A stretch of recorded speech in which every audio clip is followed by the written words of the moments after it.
Hello and welcome back to the Microsoft Excel Collegiate Challenges training series, Making Sense of Excel.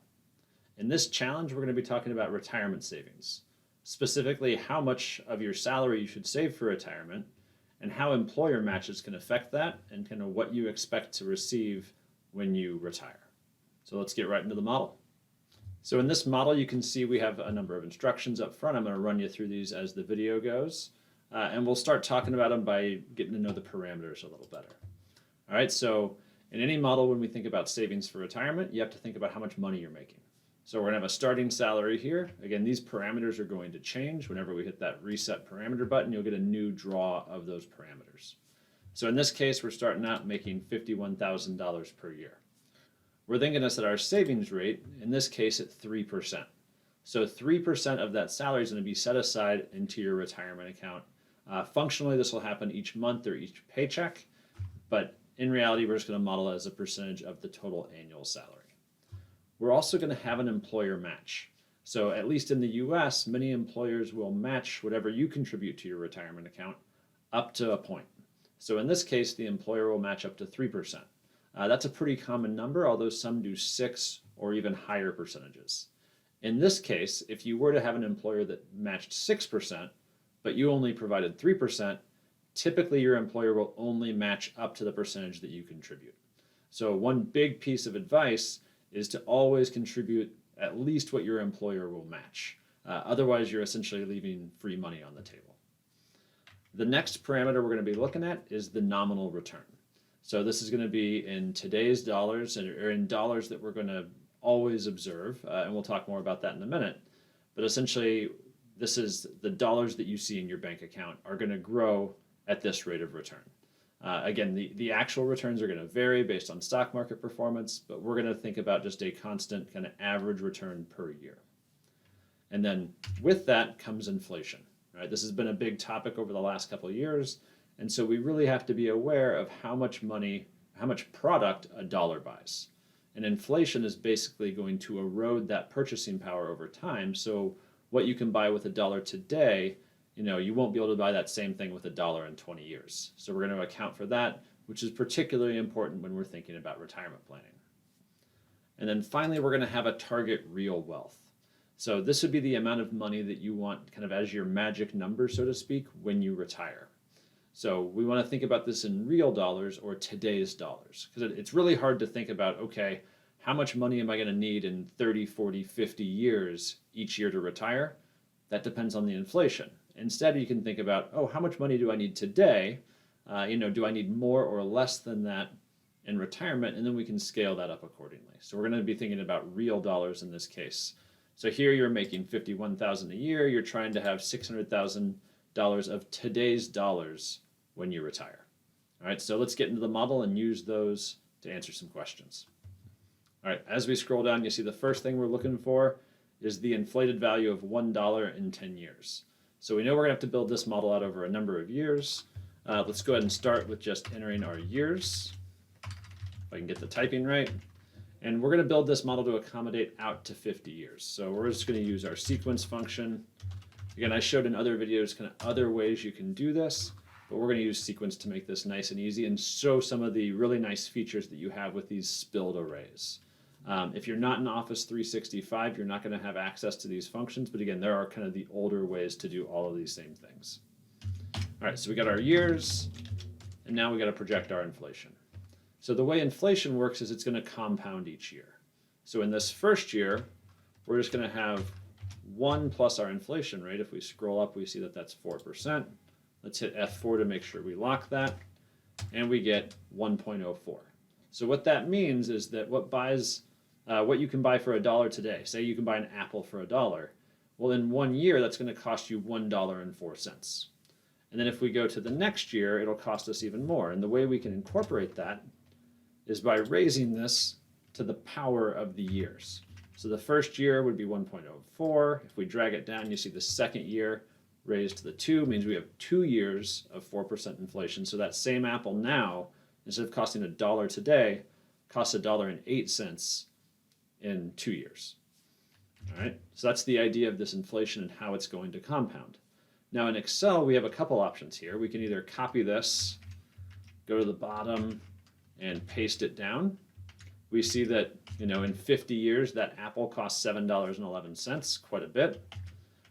So that's the effect of inflation. Clearly, we need to take that into account.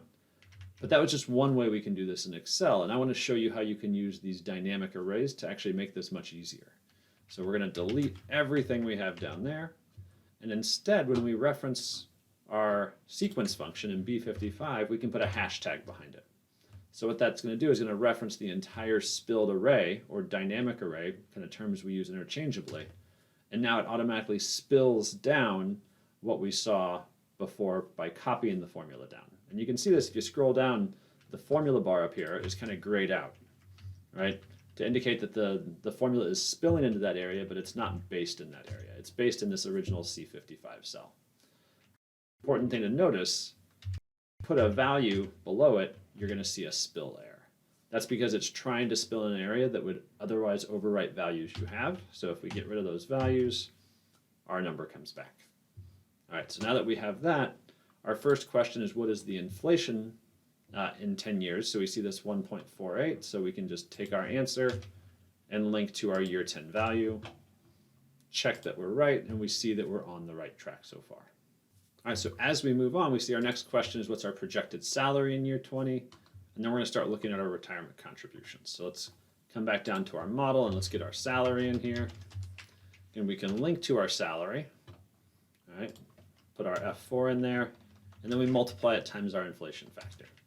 So with 1 year of inflation growth, 51,000 goes to 53,040. Ideally, when our salaries grow with the price of things or with inflation, your buying power is retained. So as long as you don't have your salary growth falling behind inflation, more or less everything feels the same to you. You can consume the same amount of goods. Now, from an Excel perspective, again, here we can again leverage this idea of using the hashtag technique. Because the inflation is now a dynamic array, we can now make salary a dynamic array. And so it all spills down, and you can see, what started as 51,000 as the base salary becomes 362,000 by the time we get 50 years out. So, those apples we could buy 51,000 apples at the beginning.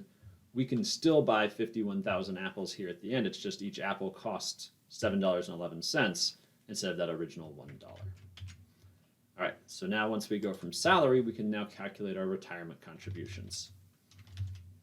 So we'll call this the retirement contribution, and we can look at our percent. So up here, we're doing 3% for the savings rate, 3% for the employer match.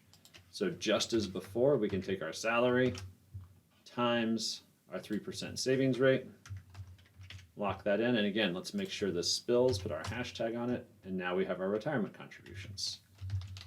And then we can do our employer match. Let's actually make sure our answers are right real quick. I didn't do this one, so what's the projected salary in year 20? Let's come down to year 20 and capture that. And then what's the projected retirement contribution in year 1? Make sure we match that, check our answers. We're looking good. All right, now the employer match, we talked about it before, but it's a little bit different than just multiplying the percentage times our salary, because we have to make sure we don't exceed our retirement contribution. Your employer will only match as much as you put into your own account. So here the trick is going to be to use the min function.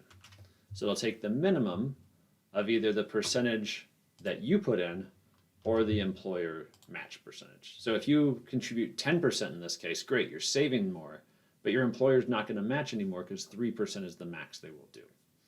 So we'll put that piece in and then again multiply by our salary with our hashtag, and we get our nice spilled function here. All right, so let's check our employer match. It should be the same, and that's looking good. All right, so for the next piece, now we have to start tracking our retirement balance. So we'll start with our beginning balance. We start out at 0. We're going to think about what our additions are, our dollar returns, so how much we make from our investing, and then finally our ending balance. All right, so pretty standard how we build out this kind of keeping track of the accounts. We know our additions are just going to be the sum of the two contributions we have. And now the returns. So returns are a little tricky here. I mean, the rate is not so tricky. We see that our rate is 4%, so we'll remember that in a second. But to what balance do you apply that to? So you're going to always apply that to your beginning balance, in this case 0. So we earned 4% on whatever we had in our account. Now these additions, should those earn a full 4%? If they do, it implies that we contributed all at the beginning of the year, all right? Which we know is not the case when we're making contributions throughout the year. Instead, we could apply no return to them, but that's like you made them all on the last day of the year, so you didn't have time to earn any return. The reality is somewhere in the middle. So what we're going to do is we're going to take our beginning balance plus our additions divided by 2. So we're basically putting them in the middle of the year, since half start before that and half start after that. You could be much more specific than this if you wanted to be, and you can do this monthly or even daily. But that's a little bit more modeling work, and it's not going to necessarily give us a lot of extra benefit as far as precision. So we get our dollar returns. Let's go ahead and check those. Let's link it up, make sure we verify our answers, and we look good. So finally, our ending balance then is just the sum of the starting balance plus additions plus any returns we get. How we set up these accounts then is we always link our beginning balance the next period to our ending balance the prior period before. We can copy those down. Let's copy these formulas down, and we can check now our year 2 ending balance, and we see that we're right on. All right, so that looks good. At this point, we can copy this model down and get all 50 years. So let's go ahead and do that. So if I copy my formulas, I'm going to go to the bottom here with Control-Shift down arrow. I'm using Shift to arrow across and then Control-Shift up to paste those values in. All right, so now we see that we go from a starting balance of 0 in period 1 to an ending balance that is too big to see here. So if we actually take our decimals off, we can see it's 1.1 million by the end of the period. And you can't see that because I'm standing in the way, which now you can actually see. All right, so let's go back up to the top, and we're going to add one last piece in because we have another question to answer here. I'm going to make a little bit more room so we can see everything. And this last piece is now get back to our question, what is the real value here? All right, so the real value adjusts for inflation, knowing that at year 50, each dollar is worth $7, or rather, it takes $7 to get something that was worth $1 at the beginning, that apple that we were talking about. So we've got to divide our ending balance by the inflation factor. So let's put in real balance here. And this is going to be equal to the ending balance divided by the inflation. So we're going to make a little bit more room again.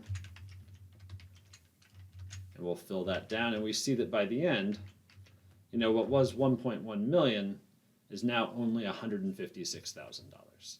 So why haven't we accumulated very much? Well, our savings rate is not that high. So let's actually see if it makes sense when we check a few of these values. So we're double checking there. Our next question asks what's our total retirement contribution. So if we sum our additions over the entire period, we see that we're only contributing $485,000. So we're not contributing that much over time. If we see our projected retirement balances, let's check those out. So we can look up year 40.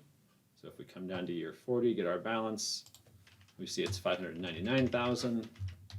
And our ending balance after year 50 is, again, that 1.1 million. All right, so we can verify those answers and see that we're correct so far. Now, the next question is, what is the real value of your retirement balance at the end of 50 years? So again, we can go to our model, link over to that. I'm just linking to the bottom cell here so you can see that, the 156,000. And that seems low, right? If we verify answers, we see that it's correct. So why is it that we've saved $485,000 over 50 years, but the real value is only $156,000 in the future? Well, let's look at our parameters to get a little insight there. So what's happening is each year we're contributing about 6% of our salary, right? So of $51,000, that's roughly $3,000 per year.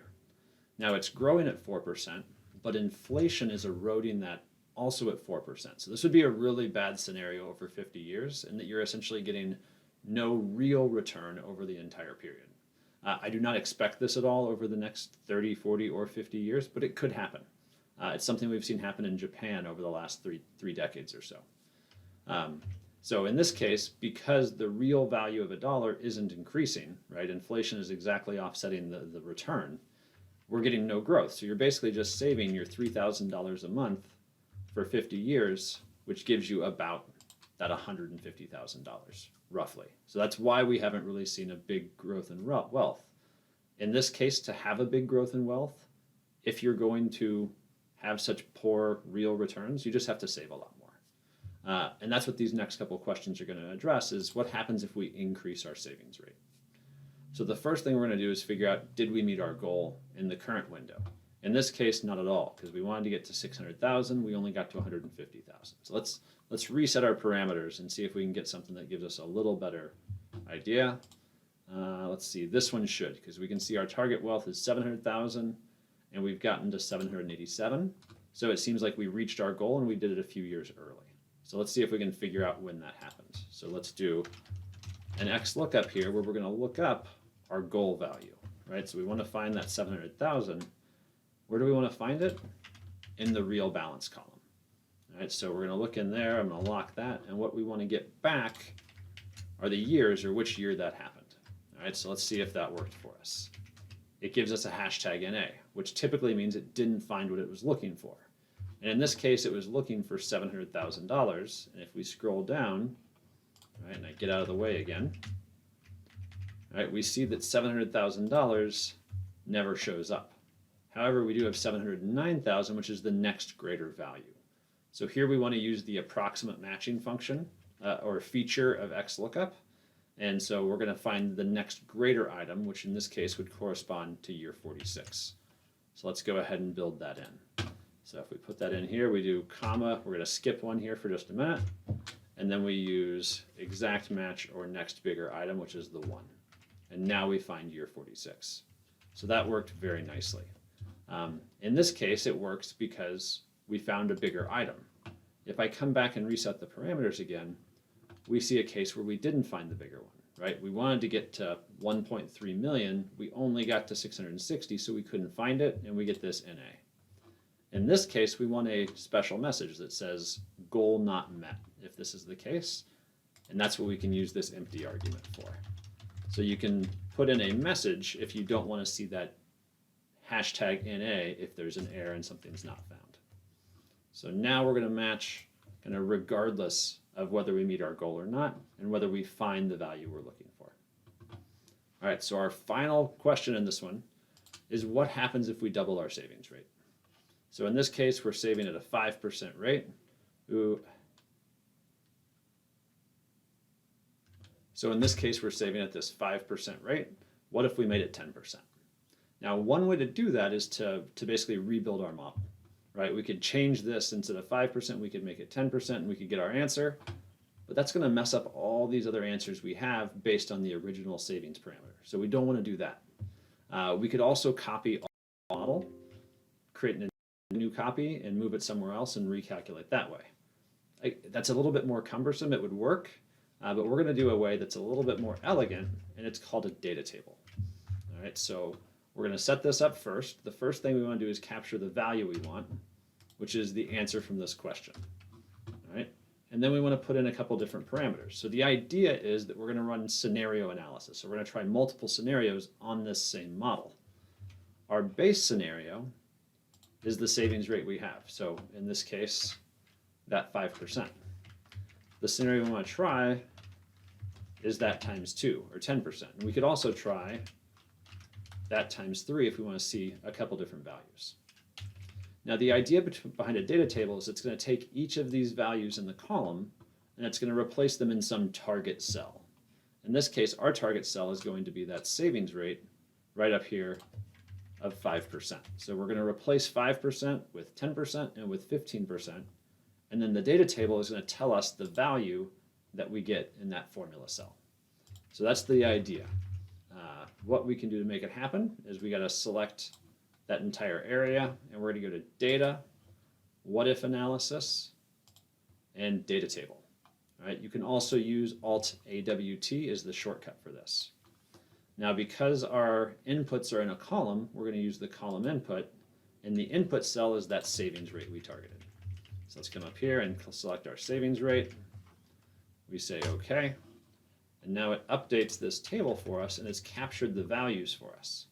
However, it's got 0, 0, 0. The reason that's happening is that we've not run our calculations yet. If we go into formulas and calculation options, we see it is set to automatic except for data tables. So to correct this, we either have to hit calculate now or F9 is the shortcut for that. So now we can see in this scenario, if you save at the 5 or the 10% rate, you're not going to meet your goal. If you did save 15% of your income, you would meet your goal by the time you'd save for 35 years. So it starts to give you kind of the sensitivity of how much do I save, when can I retire, all right? And you could run all sorts of values. You could do it by 1%, by 0.5%, really whatever you're interested in here. And so it's a really powerful way to run scenario analysis in Excel. So the last thing I'm going to do is just link to our 10% answer. That's always going to be where the double is. And we can check that our answers are correct. We're good. Let's actually just go back and reset our parameters. Let's see if we can get something where we meet a goal. All right, here's a good one. So let's verify answers again. It looks like we're working. And in this case, what's happened is you're not going to meet your goal if you save at 7%, but you will meet your goal if you save at a 14% rate. So the moral of the story here is higher savings rates tend to make it more likely you're going to hit your retirement goal. In general, my recommendation is to save more aggressively younger. It creates more options in the future. All right, if you have a change in plan, whatever it is that comes up in life, the more you've saved when you're young and you're essentially can get used to the habit of saving, the more likely you are to be prepared for whatever life throws at you down the road. All right, thank you again for taking time to work through this challenge, develop your Excel skills and your personal finance skills. Here at the MECC, we really just want to help you develop and get ready for your career and the rest of life, and we hope you enjoyed along the way. We hope you're also enjoying the competition and hope to see you in Vegas in December.